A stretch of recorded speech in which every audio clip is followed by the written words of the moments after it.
ज्ञान the treasure में आपका स्वागत है। और हम आपको बताएंगे कि मकर संक्रांति का महत्व क्यों है।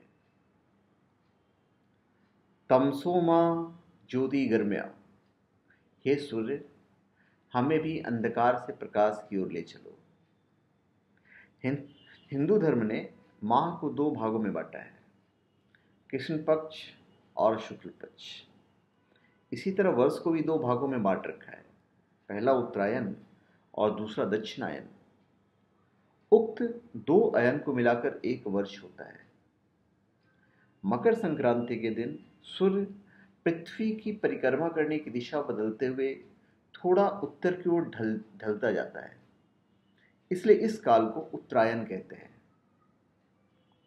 सूर्य पर आधारित हिंदू धर्म में मकर संक्रांति का बहुत महत्व माना गया है। वेद और पुराण में भी इस दिन का विशेष उल्लेख मिलता है।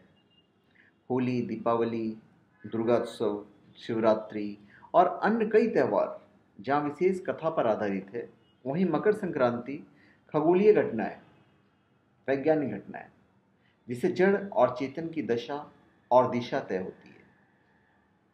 मकर संक्रांति का महत्व हिंदू धर्मावलंबियों के लिए वैसा ही है जैसे वृक्षों में पीपल, हाथियों में ऐरावत और पहाड़ों में हिमालय है। सूर्य के धनु से मकर राशि में प्रवेश को उत्तरायण माना जाता है। इस राशि परिवर्तन के समय को ही मकर संक्रांति कहते हैं। यही एकमात्र पर्व है जिसे समूचे भारत में मनाया जाता है, चाहे इसका नाम प्रत्येक प्रांत में अलग अलग हो और इसे मनाने के तरीके भी भिन्न हो, किंतु यह बहुत ही महत्व का पर्व है।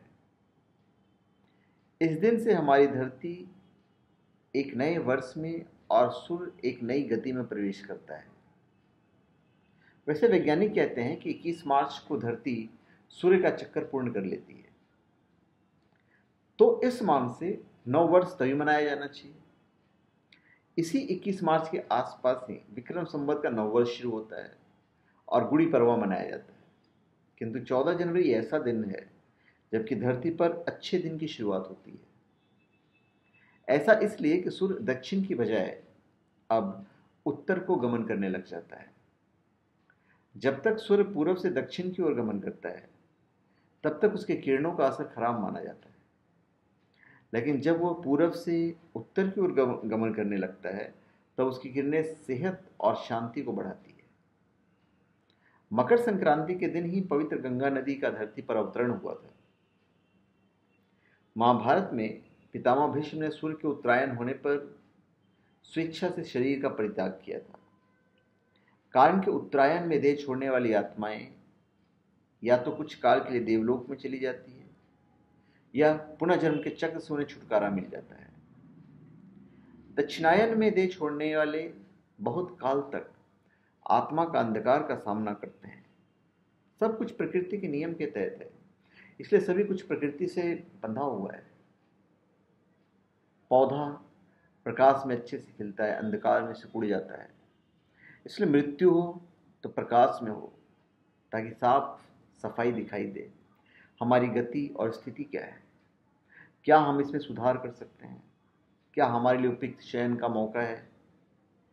स्वयं भगवान श्री कृष्ण ने भी उत्तरायण का महत्व बताते हुए गीता में कहा है कि उत्तरायण के 6 मास के शुभ काल में जब सूर्य देव उत्तरायण होते हैं और पृथ्वी प्रकाशमय रहती है, तो इस प्रकाश में शरीर का परित्याग करने से व्यक्ति का पुनः जन्म नहीं होता है।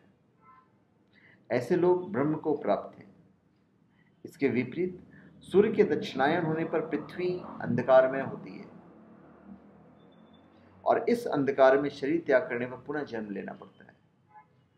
तो धन्यवाद। आप हमारे चैनल पर सब्सक्राइब करें और अपने कमेंट दीजिए। धन्यवाद।